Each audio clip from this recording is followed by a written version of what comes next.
공연 중인 한 극장에 불이 났습니다. 그날따라 극장은 초10,000원이었습니다. 불이야 라고 소리를 지르는 순간 아비규환이 될 상황이었습니다. 이 상황을 직시한 한 배우가 급하게 무대 위에 뛰어 올라서 안내 대피를 합니다.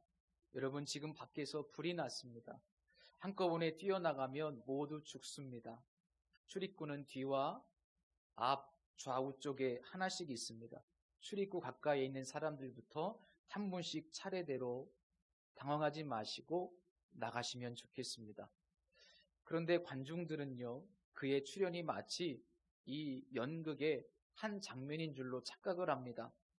그리고 반복되는 대피 안내 멘트를 대사라고 착각을 합니다. 당황한 배우는 말을 더듬거리고 사람들은 막 웃기 시작합니다. 어떤 사람들은 박수를 치면서 막 소리를 지르기도 합니다. 그 사이 극장 안으로 연기가 스며들고 불길이 극장을 뒤덮어버립니다. 이 이야기는 실제 이야기는 아닌데 철학자 키에르케고르가 종말에 관해서 비유한 이야기입니다. 다니엘서 5장을 보면 제국의 끝과 자신의 죽음이 임박한 줄도 모르고 잔치와 술판을 벌이고 있는 이 벨사살 왕의 모습은 어쩌면 종말에 관한 이 키에르케고르의 비유와 굉장히 비슷한 상황처럼 보입니다. 그리고 마치 이 세상 사람들이 이런 현실 가운데 있다는 것을 모른 채 살아가고 있는 것도 오늘 우리가 처한 비슷한 상황이라고 생각됩니다. 오늘 이 본문은 바벨론 제국의 말기, 그러니까 페르시아에 의해서 나라가 멸망당하기 바로 전날을 배경으로 합니다. 본문에 등장하는 벨사살 왕은 바벨론의 마지막 왕인 나보니두스 왕, 그 왕의 장남이었고, 그래서 왕이라기보다는 사실 대리 통치자라고 해야 더 정확합니다. 그래서 그는 두 번째 통치자였기 때문에 글자를 해석하는 사람에게 셋째 통치자로 삼겠다, 이런 얘기를 하는 겁니다. 당시 그의 아버지인 나보니두스 왕은 원정 중에 있었고 테이마라고 하는 지역에서 오랜 시간 머물고 있었습니다. 그래서 왕궁을 비울 수 없었기 때문에 그의 장자인 벨사살에게 동이 왕의 자리를 주고 바벨론 제국을 대신 통치하게 했던 그런 상황이었습니다. 이 벨사살 왕은 페르시아의 군대가 쳐들어와서 저 멀리 성 밖에서 지금 진을 치고 있는 일촉즉발의 상황임에도 불구하고 귀족 1000명과 또 왕후들과 왕비들을 다 불러 모아서 아주 성대한, 그리고 정말 어떻게 보면 퇴폐적인 그런 잔치판을 벌입니다. 그리고 잔치의 흥이 최고조에 이르러서 한껏 취기가 올랐을 때 느닷없이 이 벨사살 왕은 명령하죠. 저 유다 땅 예루살렘 성전에서 부왕이 빼앗아온 성전의 기물들, 금그릇들을 가지고 와라. 우리가 그것으로 술을 마시겠다. 그렇게 명령합니다. 이 사실 느부갓네살 왕은 그의 부친은 아니죠. 정확하게는 조부인데, 이 당시 부친이라는 그 표현 자체가 조상 내지는 할아버지를 두루 일컫는 표현이었습니다. 자, 대담하게 성전 기물을 가져오라고 명령하고 또 그 금그릇을 가지고 와서 그것으로 술을 따라 마시면서 자신의 우상들에게 그 포도주를 부어드리는, 우리 성경에서 말하는 전제, 그렇게 우상을 숭배하고 급기야는 금, 은, 구리, 쇠, 나무, 돌로 만든 알지도 못하는 신들을 찬양하는 엄청난 죄를 범합니다. 바로 그 순간 정말 충격적인 장면이 벌어지죠.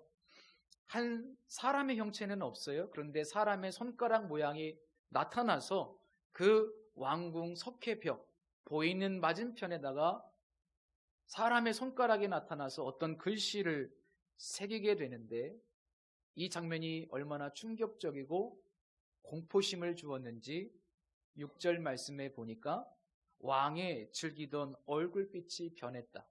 얼굴 모양이 일그러졌다는 뜻이고, 넓적다리 마디가 녹는 듯하고 그의 무릎이 서로 부딪힌지라.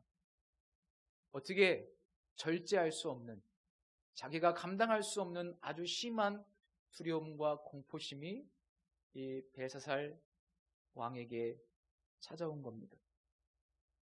말씀해 보면은 뒷부분에 보시면 이 손이 쓴 글은 메네메네 데겔 우바르신이라는 글자였습니다.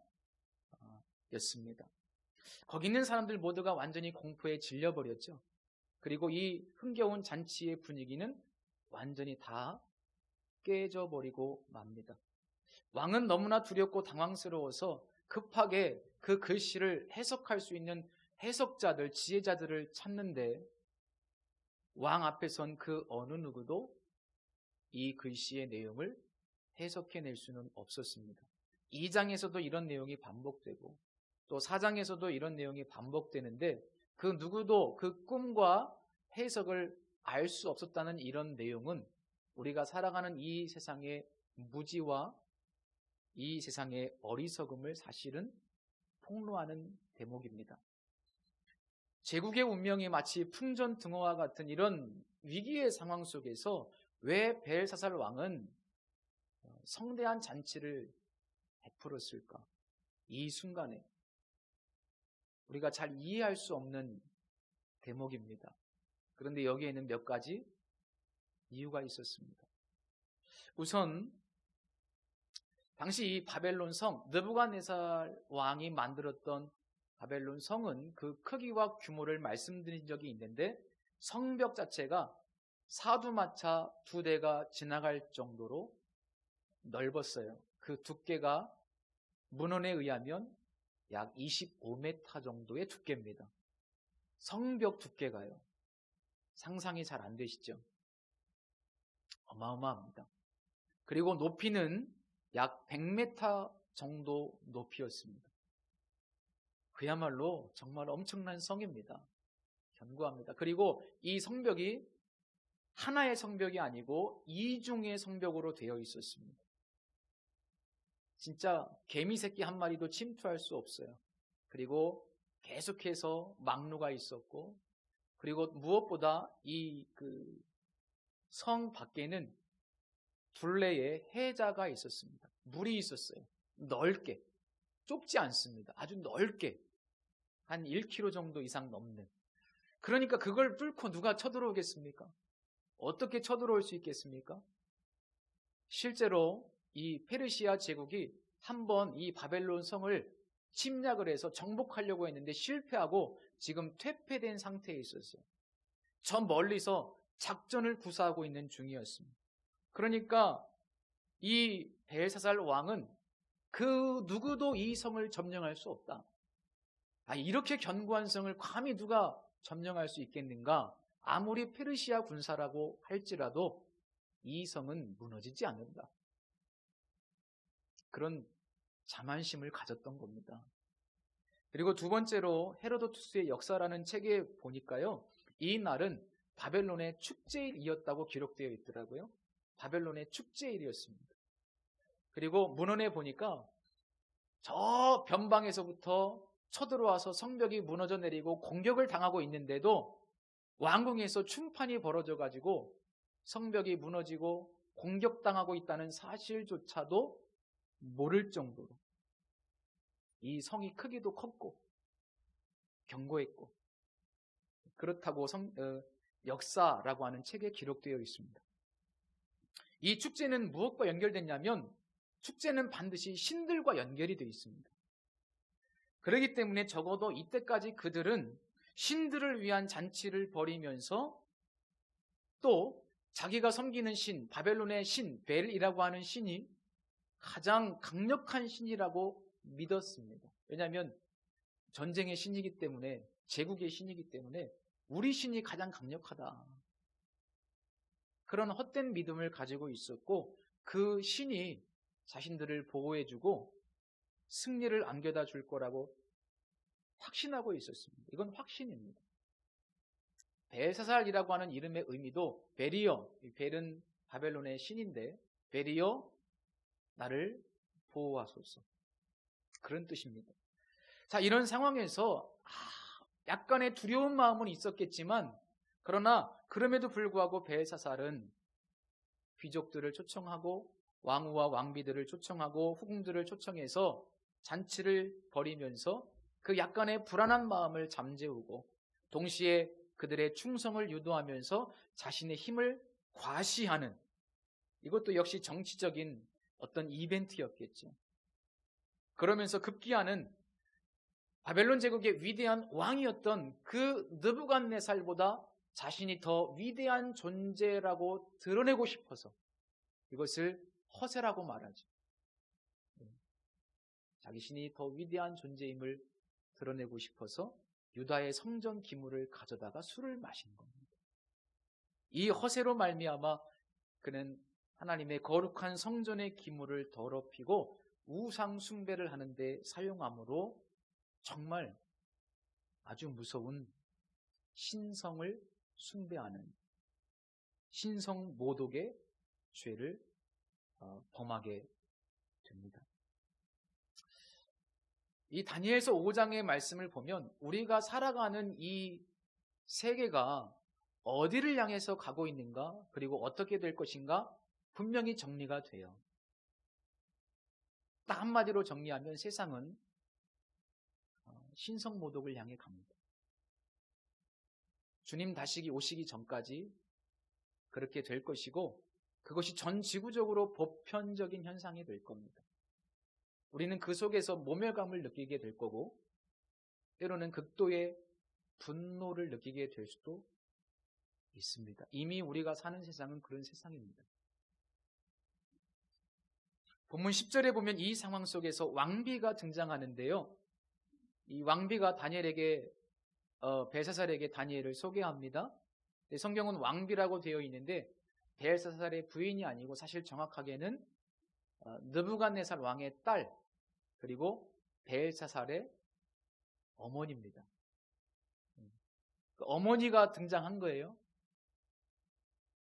그녀가 다니엘을 소개하는데 이제 성경의 행간을 보면 다니엘은 이때쯤이면 모든 공직에서 물러났든지 아니면 왕이 몇 번 바뀌었거든요, 중간에. 그러면서 아무래도 이제 공직에서 어쩔 수 없이 외면당한 것은 아닌가 하는 생각마저 듭니다. 어쨌든 이제 80대 노인이 됐어요. 이제는 나이도 많이 들었습니다. 그런데 이 느부갓네살 왕의 딸의 천고로 인해서 다시 한번 이 노인이 벨사살 왕 앞에 서게 되는 거죠. 그리고 정말 참담한 심정으로 그 장면을 보지 않았겠습니까? 하나님의 성전 기물이 모독을 당한 신성 모독의 현장을 보게 됩니다. 그리고 참담한 심정으로 왕에게 선포합니다. 오늘 본문은 아니지만 22절 말씀을 보시면 벨사살이여 왕은 그의 아들이 되어서 이것을 다 알고도 아직도 마음을 낮추지 아니하고 라고 책망합니다. 여기서 우리가 주목해야 될 내용이 있는데 그것은 바로 이것을 다 알고도 라는 표현입니다. 이것을 다 알고도. 벨사살 왕은 그날 밤에 죽임을 당하죠. 그리고 바벨론 제국도 그날부로 무너지게 됩니다. 그런데 그렇다고 해서 그가 그날 밤 죽임을 당했다고 해서 그에게 회개할 기회가 전혀 주어지지 않은 것은 결코 아니라는 말씀입니다. 그러니까 좀 바꿔보면 이미 벨사살 왕에게는 충분히 회개할 수 있는 기회와 시간이 주어졌었고 때문에 그날 밤에 그가 심판을 받아 죽게 되지만 그 하나님의 심판이 전혀 공의롭지 못하다거나 부당한 것이 아니라는 말씀입니다. 이 부분이 굉장히 중요해요. 그의 조부인 느부갓네살 왕에게는 하나님께서 꿈이라는 두 번의 직접적인 계시를 통해서, 그리고 풀무불 사건이라는 간접적인 계시를 통해서 충분히 하나님을 계시해 주셨습니다. 회개의 기회를 주셨고, 실제로 느부갓네살 왕은 깨닫고 주님께 돌아와 하나님을 찬양하는 자리에 이르게 됐습니다. 그래서 느부갓네살 왕은 그 하나님의 은혜로 21절 말씀, 오늘 본문은 아니지만 그가 깨달은 것은 지극히 높으신 하나님이 이 사람의 나라를 다스리시고 자기의 뜻대로 누구든지 그 자리에 앉히신다라고 하는 하나님의 통치와 주권을 느부갓네살 왕은 깨닫게 됩니다. 자, 그렇다면 벨사살 왕은 그의 후손으로서 이 내용을 충분히 알고 있었고 들어왔기 때문에 그 역사를 교훈 삼아서 하나님을 인정하고 마음을 낮추어야만 했다는 것이 다니엘의 말입니다. 굉장히 중요한 내용이에요. 여기서 우리가 분명히 깨달아야 되는 것들이 몇 가지 있습니다. 우선 하나님의 심판은 정당하다는 거예요. 벨사살 왕이 그날 밤에 죽임을 당하죠. 그러나 그 하나님의 심판은 정당합니다. 하나님의 심판이 정당하다는 것을 바꿔서 이야기해 보면 하나님은 모든 사람들에게 공평하게 하나님을 알 수 있도록 기회들을 제공하시고 섭리하신다는 것을 전제합니다. 그러지 않겠습니까? 그러지 않으면 하나님은 정의롭지 않은 분이시잖아요. 심지어 예수님께서 이 땅에 태어나시기 전에도 하나님은 분명히 세계 모든 열방에 하나님께서 자신을 성실하게 계시하셨습니다. 하나님은 처음부터 끝까지 선교하시는 하나님이셨어요. 단적인 예이지만 아주 오래전에 저 애굽 땅에는 요셉이라고 하는 사람을 통해서 하나님의 이름을 분명히 증거하셨고, 또 저 아수르 제국에게는 요나라고 하는 선지자를 보내서 회개의 기회를 주셨고, 저 바벨론 제국에는 다니엘과 그의 친구들과 수많은 유다의 포로들을 통해서 하나님을 알 수 있도록 자신을 충분히 계시해 주셨습니다. 예수님 태어나기 이전입니다. 우리가 알아야 되는 것은 뭐냐면 모든 나라, 세계 열방, 모든 상황 속에서 수많은 역사의 시간 속에서 하나님은 어떤 역사적인 사건들과 또 어떤 천재지변들과 심지어 로마서 1장에 보면 하나님께서 창조하신 모든 피조세계 자연 만물들을 통해서 하나님은 하나님을 알 수 있도록 계시해 주셨다고 말씀하고 있습니다. 조금 극단적으로 이야기해 볼까요? 예수 그리스도의 복음이 우리나라에 전해지기 전에도 하나님은 하나님을 알 수 있도록 섭리하셨다고 우리는 믿어야 돼요. 만약에 우리의 조상들이 지옥에 가 있다면 하나님을 알 수 있도록 해주셨는데도 믿지 않았던 것일 거고, 천국에 계시다면 하나님이 증거됐을 때 어떤 방식으로 하나님은 자신을 계시하시는데 믿었기 때문에 천국에 있을 겁니다. 그러지 않겠습니까?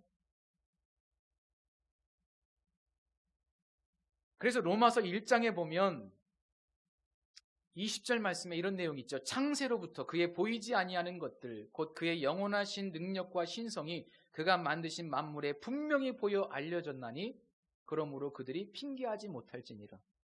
창세로부터입니다. 처음부터 하나님은 하나님을 알리셨어요. 누구도 핑계할 수 없다고 말씀하십니다.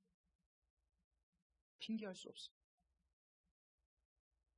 두 번째로 우리가 알아야 되는 것은 느부갓네살 왕에게는 직접적이고 분명한 소위 어떤 특별한 계시를 통해서 하나님 자신을 알리셨지만 그 다음 세대에게는 그런 똑같은 방법이 아니라 느부갓네살에게 일어난 일들을, 그러니까 역사의 교훈들을 통해서 하나님을 계시하시기를 즐겨하셨다는 것을 발견할 수 있습니다. 대개는 하나님이 이런 방식으로 역사하세요. 매일 하나님이 어떤 특별한 방식으로 하나님을 알도록 계시하시는 것이 아니고 대부분의 상황 속에서는 역사의 교훈들을 통해서 하나님을 알 수 있도록 충분히 계시해 주신다는 사실이에요. 그래서 주변에 누군가에게 삶에서 일어나는 이야기들, 성도의 교제를 통해서 우리가 누군가의 이야기를 들었을 때, 혹은 성경을 통해서 역사적인 교훈을 우리가 들었을 때 그것은 계시입니다. 오늘 이 말씀도 계시입니다. 그것이 하나님께서 이 세상을 심판하시는 기준이 될 수 있다는 사실입니다. 그래서 다니엘이 말한 이것을 다 알고도 라는 표현은 굉장히 무서운 표현이에요. 이것을 다 알고도 하나님이 충분히 벨사살 왕에게 기회를 주셨고 은혜를 주셨다는 것, 부인할 수 없다는 것.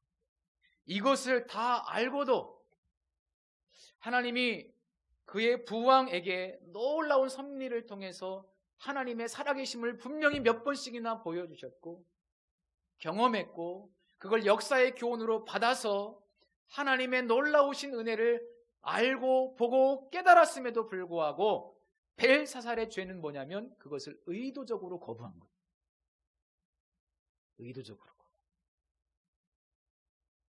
그래서 아까 읽어드린 로마서 1장 20절 그 이하의 말씀에 보면 아주 무서운 말씀이 있습니다. 하나님을 알되 하나님을 영화롭게도 아니하며 감사하지도 아니하며.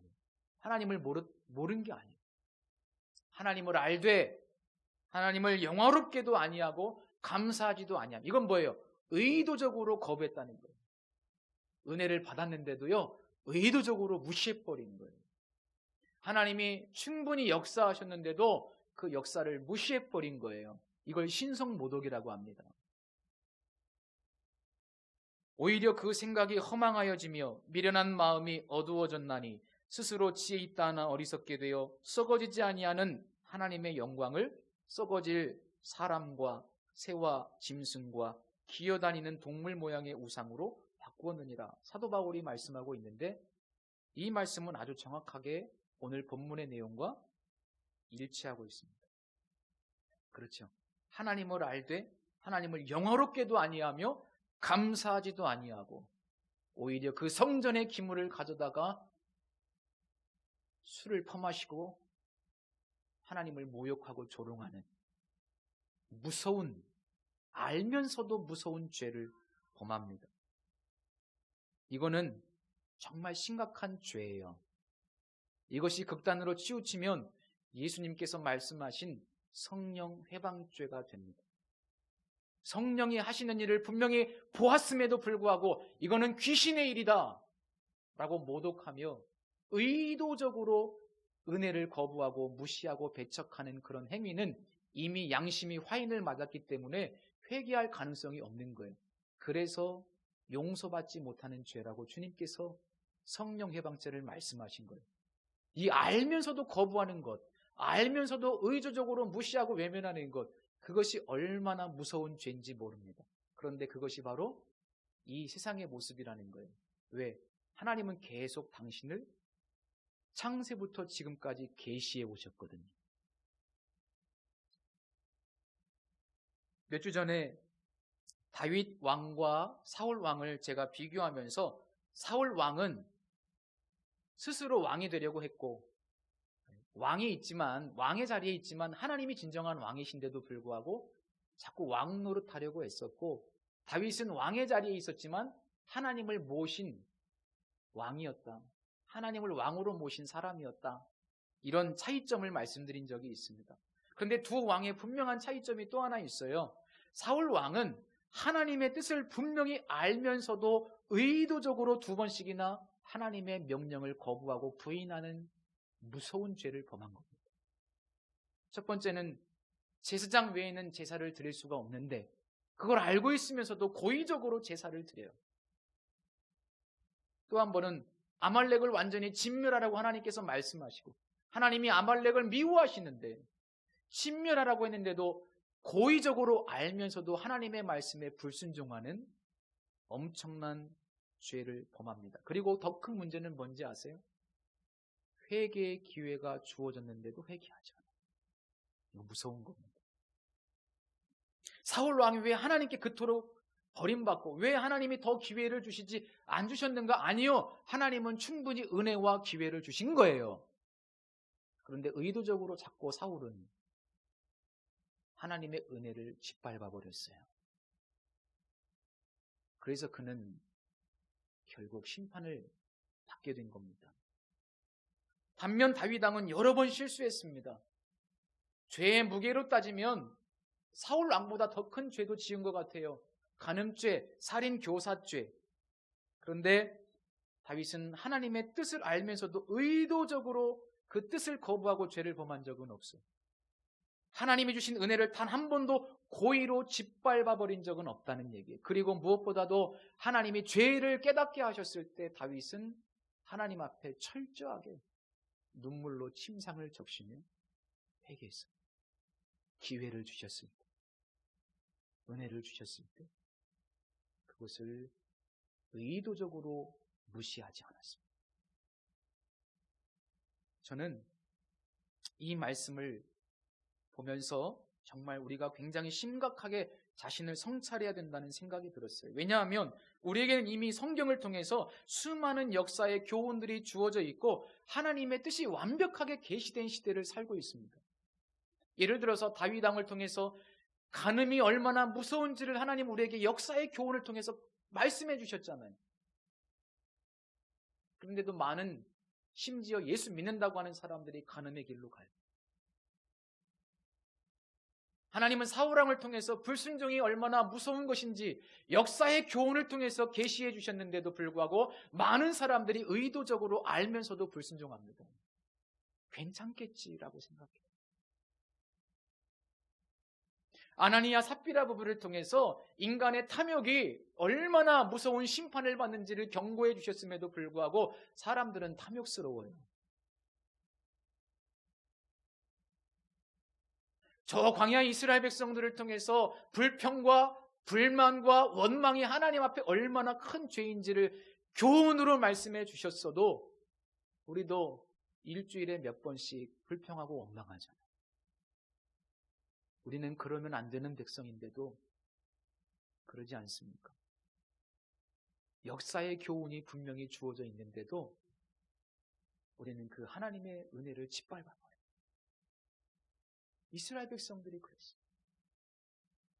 이것을 다 알고도 벨사살이 지은 신성 모독의 이 엄청난 죄악, 그것이 다만 비단 그만의 죄는 아닐 거라는 생각이 들었어요. 우리 알고도 요한일서에 보면 형제의 궁핍함을 보고도 도와줄 마음을 닫으면 그것도 죄라고 했어요.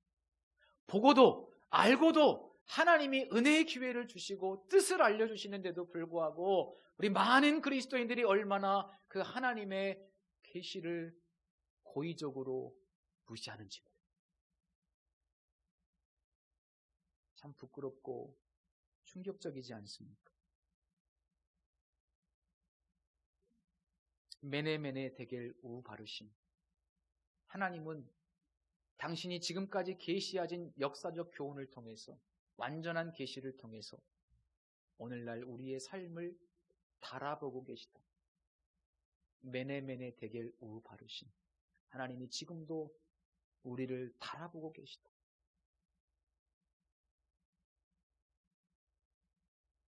훗날 아무도 하나님의 심판대 앞에서 핑계할 수가 없습니다. 낯선 땅에서 포로로 잡혀간 유대 공동체 그 소수 집단들에게 이 벨사살의 죽음과 바벨론의 멸망이 어떤 메시지를 줄까요? 여러 가지 메시지를 주겠지만 적어도 첫 번째로는 이 세상은 길을 알지 못한다는 것을 깨닫게 됩니다. 바벨론 제국일지라도 어디로 가야 되는지 어디에 길이 있는지 알지 못해요. 오늘 본문의 표현을 빌리자면 이 세상에는 참 지혜가 없다는 겁니다. 이 세상에는 참 지혜가 없습니다.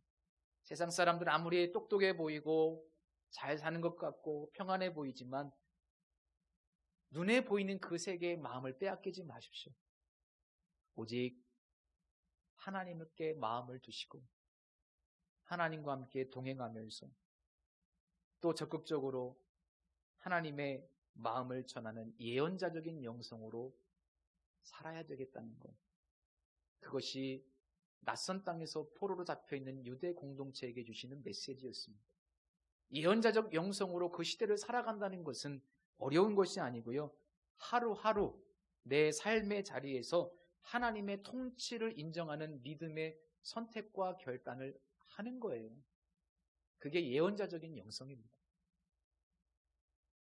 또 하나, 이 세상은 신성모독을 향해 나아가지만 하나님은 결코 자신의 영광을 우상들에게 빼앗기지 않으신다는 사실을 유대 공동체는 깨닫게 되었을 겁니다.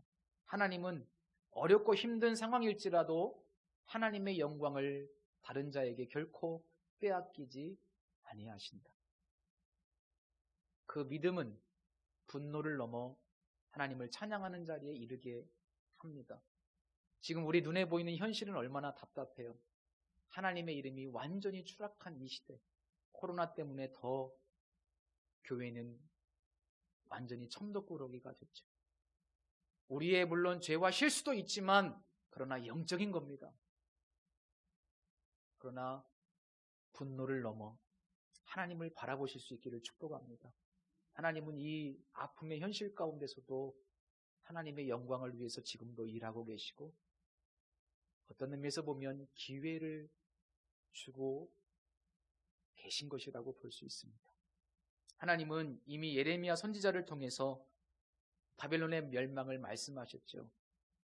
역사의 주관자는 하나님이심을 우리가 깨달을 필요가 있다는 겁니다. 예레미야 51장을 제가 어제 읽어보니까 한 장 전체가 바벨론의 심판을 예언하고 있어요. 그대로 됐어요. 세상은 신성모독을 향해 가지만 하나님의 뜻이 이루어지고 있다는 것을 기억한다면 우리는 하루하루 소망을 하나님께 두고 그런 타락한 현실 속에서도 하나님의 영광을 위해서 살아가야만 합니다. 다니엘이 벨사살 왕에게 이런 이야기를 합니다. 도리어 왕의 호흡을 주장하시고 왕의 모든 길을 작정하시는 하나님께는 영광을 돌리지 아니한지라 책망합니다. 저는 이 말씀 안에 다니엘의 인생이 녹아져 있다는 그런 결론을 내리게 됐습니다. 비록 신성이 모독당하는 낯선 땅에서 살지만 분노를 넘어서서 다니엘은 자신의 호흡을 주장하시고 비록 포로로 와 있지만 자신의 모든 길을 작정하시는 그 하나님을 바라보면서 하루하루 그 주어진 삶의 현실 속에서 치열하게 하나님의 영광을 추구했던 사람이라는 결론을 얻게 됐습니다. 이것이 바로 오늘 우리에게 주시는 하나님의 음성입니다. 가끔 클래식 음악을 듣는데 바흐라고 하는 작곡가가 있죠. 바흐. 그 작곡가는 256편의 곡을 작곡했습니다. 꽤 많습니다. 그런데 그의 인생과 그의 작곡은 한편의 기도였다고 누군가 이야기를 하더라고요. 왜 그런가 살펴봤더니 그는 작곡을 하기 전에 언제나 그 악보 위에다가 J라고 하는 알파벳 두 글자를 새겼답니다. 이 J는 예수, 유바라고 하는 라틴어인데 예수님 나를 도우소서. 그런 기도라는 겁니다. 작곡할 때 언제나 예수님 나를 도우소서. 그리고 작곡이 다 끝나면 맨 악보 끝에다가 SDJ 솔리데오 글로리아. 무슨 뜻이냐면 오직 하나님께 영광. 오직 하나님께 영광. 그는 그 귀한 일을 사명으로 알고 자신에게 주어진 그 삶의 자리에서 무엇을 하든지 하나님께 영광을 돌리는 삶을 추구했다. 그렇기 때문에 그의 삶은 한편의 기도였다라고 이야기하는 것을 읽은 적이 있습니다. 우리가 사는 세상은 낯선 세상이고 힘든 세상이지만 두 가지를 기억하시면 좋겠습니다. 예수여 나를 도우소서. 그리고 오직 하나님께 영광. 이 사순절 기간에 이 두 가지의 기도를 붙잡고 다시 세상에서 하나님의 백성으로 살아가실 수 있기를 예수님의 이름으로 축복합니다. 기도하겠습니다. 주님, 우리의 호흡을 주장하시는 분, 우리의 길을 작정하시는 분 하나님이시기에 세상의 변화와 세상의 자고함에 분노하지 말게 하시고 오직 하나님을 꿋꿋이 바라보며 흔들림 없는 믿음의 길을 걷게 하시고 그저 우리의 삶의 자리에서 우리의 본분 하나님의 영광을 추구하는 모두가 되게 하여 주옵소서. 예수님의 이름으로 기도합니다. 아멘.